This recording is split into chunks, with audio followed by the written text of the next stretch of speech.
पछाडि अलिकति नबोलिदिनु होला है, बोल्नलाई अलिकति यो माइन्ड डिस्ट्र्याक्ट भइरहेछ। 1,80,00,000 रुपियाँ मैले लिएँ।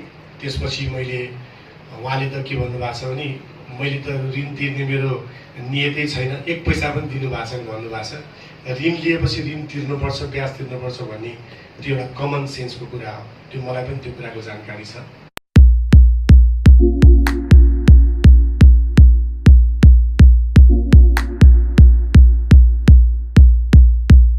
मेरो सङ्गीत क्षेत्रबाट नेपाली साथीभाइहरू शुभचिन्तक सम्पूर्णमा हार्दिक अभिवादन गर्न चाहन्छु। र आज अचम्म लागिरहेछ, सधैँ हामी गीत सङ्गीतको कुरामा यहाँहरूसँग भेटघाट हुने वातावरण हुन्थ्यो, तर आज कथा अलिकति फरक छ र मलाई गजब अनौठो पनि लागिरहेछ।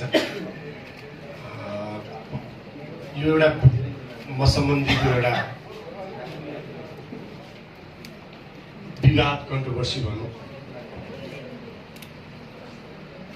केही समय अगाडि आयो। त्यसलाई चाहिँ नि सेटल डाउन गरेर फेरि अगाडि बढिरहेको क्रममा फेरि एकचोटि अचानक कुनै दिन आफूलाई चाहिँ कुनै सूचनै नभइकन त्यस्तो कुरा आउँदाखेरि म आफै छक्क परेँ जस्तो नभए। र त्यसपछि यो कुरा बुझ्दै जाँदाखेरि यसमा म मात्र नभएर कति धेरै मान्छेहरू यसबाट भिक्टिम हुनुहुन्छ। सहकारीका कथाहरू त हामीले सुनेका छौँ, कति सहकारी बन्द भएर कतिका पैसाहरू चाहिँ त्यहाँ डुबेका छन्। र उहाँले लाली गुराँसका जो चाहिँ सिइओ जो हुनुहुन्छ सुरेन्द्र भण्डारी, उहाँले मलाई चाहिँ जुन आरोप लगाउनु भएको थियो, मिडियाबाजी गर्यो भन्ने खालको सूचना थियो। मैले मिडियाबाजी गर्ने भए म त्यही बेलामै आएर मिडियामा बोलिसक्थेँ। मैले अहिलेसम्म कुनै पनि भिडियो स्टेटमेन्ट अहिलेसम्म यो लाली गुराँसको बारेमा दिएको छैन।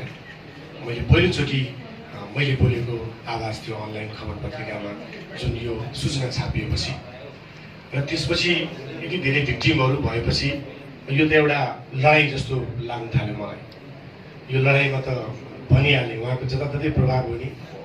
जब म जस्तो मान्छेको भोइस त ल्याउन गाह्रो छ भने अरू मान्छेको हालत के होला भनेर अल्टिमेटली म पनि मिडियामा आएँ। मलाई लाग्छ म मेरा विषयमा आएका कति त्यस्ता विवादहरू छन् जसमा म खास त्यो विवादको हकदार छैन। तर हिजो आज कुनै त्यसको लागि भनौँ न अथेन्टिक पाउन जरुरी छैन, आइरहेकै हुन्छ।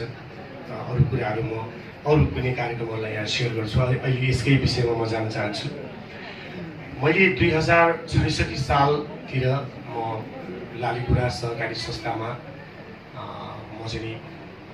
म गएँ होइन कि उहाँहरूको एउटा चाहिँ चाहना अनुरूप म चाहिँ त्यहाँ ऋण लिन पुगेँ र घर किन्नको लागि। त्यो घर पनि उहाँहरूकै सहयोगी साथीहरूले मलाई देखाउनु यहाँ एउटा यस्तो घर छ। मेरो हात्तीगौडामा मेरो घर थियो। त्यसपछि म त्यहाँबाट त्यो घरलाई रेन्टमा दिएर म चाहिँ भैँसीपाटी म सरेको थिएँ। म एउटा घरमा भाडामा बस्थेँ। र त्यसपछि त्यो घर लिने भनेपछि यसो प्रपर्टी हेरेँ, राम्रै लाग्यो र सम्पत्ति किन्ने कुरा राम्रै हो। र उहाँले यति सहयोग गरिरहनु भएको छ, म तपाईँलाई पैसा दिन्छु, आउनुहोस् हामी छँदैछौँ भनेपछि जो कोही मान्छे पनि ठिक छ भनिहाल्छ। मैले 1,80,00,000 रुपियाँ त्यहाँबाट लिएँ।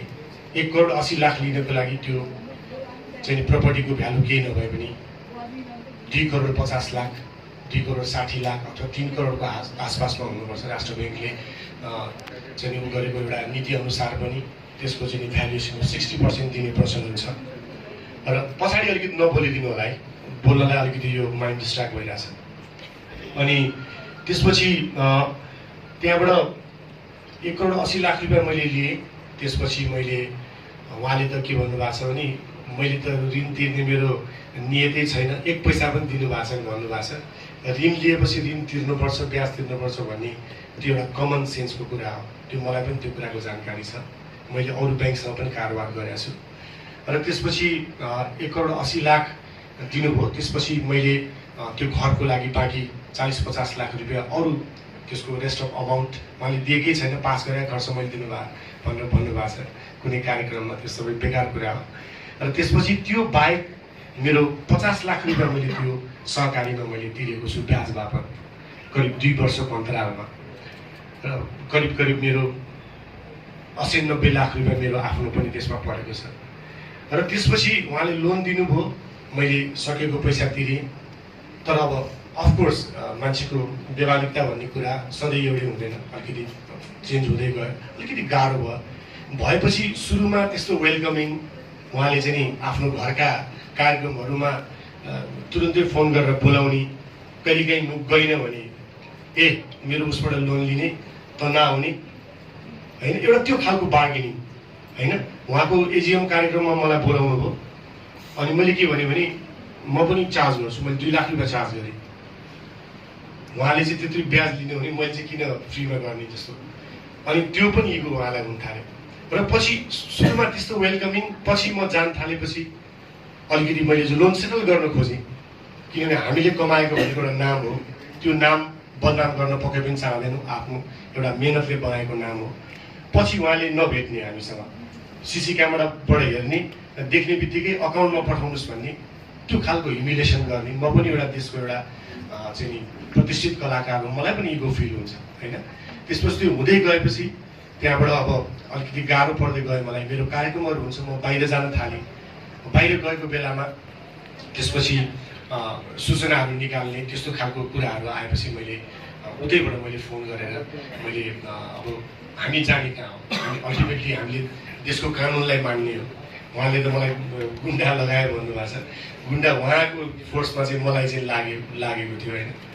अनि त्यसपछि हामीले अदालतमा स्टे अर्डरको लागि सूचना ननिकाल्नलाई गयौँ, र त्यहाँ चाहिँ एउटा मौखिक उसमा चाहिँ उहाँ आएपछि मात्रै गर्ने भन्ने खालको कुरा भयो। र त्यो केही समय त्यसको पर्खाइ भयो। त्यसपछि उहाँले चाहिँ नि अब अघि उहाँहरूले भनिहाल्नुभयो, उहाँले जता पनि प्रभाव पारिदिनुहुन्छ। सङ्घ संस्था आफैमा कहिले पनि त्यो चाहिँ नि विवादित हुँदैन, त्यसका केही मान्छेहरूले गर्दाखेरि विवादित हुन्छ। अब मान्छेलाई प्रभाव पार्न सकिन्छ, त्यो उहाँको प्रभावले त्यो स्टे अर्डर रोकियो र सूचना निस्कियो। सूचना निस्किएपछि के भयो भने त्यो सूचना निस्किनुभन्दा अलिकति अगाडि पनि म यहाँ लान चाहन्छु, किनभने यो कुरा गर्दा कहिलेकाहीँ त्यो हुन्छ।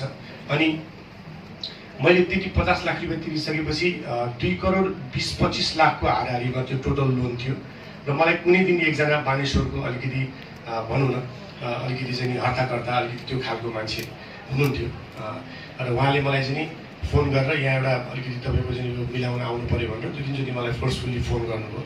गरेपछि म गएँ त्यो संस्थामा गएर, अनि भनेपछि यहाँ हाम्रो राष्ट्र ब्याङ्कको चेक आउँछ, तपाईँको लोनको ब्याज अलिकति बढी भइसकेको छ, अनि तपाईँलाई चाहिँ हामी यो ब्याज मिलान गर्नको लागि 56-57 लाख यति केही अमाउन्टको लोन थियो, यो चाहिँ तपाईँलाई दिन्छौँ हामी, तपाईँले चाहिँ ब्याज त्यसको सेटल गर्नुहोस् भनेर उहाँले हामीलाई भन्नुभयो। त्यो बिचमा चाहिँ नि अब ताकेदा गर्ने, यो गर्ने, मेरो घरमा मेरो सानो छोरी रानी, यहाँहरूले पनि चिन्नुहुन्छ, मेरो वाइफ, यति ताकेतालाई जाने। म बाहिर भएको बेलामा उनीहरू त हेरेस भएर बिचरा उसबाट पर्दाबाट च्याएर हेर्थ्यो, अनि त्यसपछि मलाई फोन गर्थ्यो। अनि त्यसपछि मैले त्यो हेरेसमेन्टहरू मैले फिल गरेको थिएँ। अनि त्यहाँ गएपछि मैले के ठाने भने अब मेरो मसँग विकल्प पनि त्यहाँ कुनै पनि भएन, पैसा तिर्न सकिरहेको छैन। अब उनीहरूले चाहिँ यो गर भनेपछि त मैले त त्यहाँ त ठिक छ मलाई फेभर गरेको होला भन्ने एकछिन मैले महसुस गरेँ। र त्यसपछि त्यो कागज मलाई साइन गराएर त्यहीँको त्यहीँ त्यो एउटा जुन चाहिँ विथड्र स्लिप लिएर, अनि त्यो 56 लाख रुपियाँ मेरो खासमा मेरो नाममा लोन थिएन, त्यहाँ मेरो वाइफको नाममा हो। अनि मलाई लोन दिएर त्यो लोन चाहिँ नि उहाँले आफ्नो स्टेटमेन्टमा पनि भन्नुभएको छ, त्यो लोन चाहिँ नि मैले त्यहीँ ब्याज तिर्दिहालेँ। त्यो 1,80,00,000 को जुन रेस्ट अफ ब्याज 56 लाख त्यहाँ तिरेपछि, अनि फेरि उहाँले गर्न अब मलाई म त्यस्तो अप्ठ्यारोमा परिसकेको छु भन्ने थाहा पाएपछि त्यसलाई त सेटल गर्नुपर्ने। त्योभन्दा अगाडि फेरि मैले 1,80,00,000 रुपियाँमा एकजना बल्ल मेरो त दिनचर्या त्यो बेलामा के थियो भने बिहान उठेर रियाज गर्ने होइन कि घर किन्ने मान्छे खोज्ने। म धेरै ठाउँमा गएँ, त्यो प्रपर्टी पनि राम्रै थियो, तर अलिकति थोरै बाटो अप्ठ्यारो, त्यसले गर्दाखेरि त्यो प्रपर्टी गाह्रो भइरहेको थियो। अनि त्यसपछि ती अप्ठ्याराहरू भइसकेपछि त उहाँहरूले त्यत्रो पैसा मैले तिरिसकेपछि त्यसलाई सेटल गर्नु 1,80,00,000 दिएर मैले 2 करोडमा लोन सेटल गरौँ, 2 करोड 20-25 लाख रुपियाँ जति थियो। त्यो कुनै एउटा अस्वाभाविक थिएन डिल, तर उहाँहरूले मान्नु भएन। उहाँले भने जस्तै उहाँले ब्याज मिना गर्ने भनेको चाहिँ नि त्यही 2-4 हजार रुपियाँ, जबकि आफ्नो मान्छेलाई चाहिँ उहाँले आफ्नो परेको मान्छेलाई सबै ब्याज मिना गरिदिने होइन। मेरो लागि चाहिँ नि फलानुले फोन गर्यो भने म एउटा प्रतिष्ठित कलाकार हो, मेरो बाहिर आएपछि उहाँले मलाई सोध्नुभयो भनेपछि उहाँले के छ उहाँको अलिकति हेरिदिनुहोस्, मैले लोन तिर्दिनँ भनेर त उहाँलाई भन्न पनि लागेको थिइनँ होला होइन। मलाई पनि थाहा छ त्यो कुरा लेब्स तिर्नुपर्छ। त्यसपछि तर अनि पछि त्यो भएपछि मैले के सोचेँ भने मलाई फेभर हो भनेर मैले त्यो गरेर त्यहाँ तिरेँ, जुन बेलामा उहाँले सेटल गरिदिनु पर्थ्यो। म त्यो सेटल गर्ने बेलामा उहाँले मान्नु भएन र त्यसपछि 2 करोड त्यो 20-25 लाखको हाराहारीमा भएको बेलामा त्यो भएपछि अनि 56 लाख रुपियाँ मेरो नाममा कागज गराइयो र त्यसमै ब्याज तिरेँ। र पछि त त्यो अब त्यो बेलामा नै मैले अब खासमा त्यो यस्तो सिचुएसनमा थिएँ कि कहिलेकाहीँ मान्छे त्यो सिचुएसनमा हुँदाखेरि मान्छे जे पनि मलाई लाग्छ त्यो रिलिफ हो भन्ने भएर मान्छे रेडी हुन्छ। अनि त्यसपछि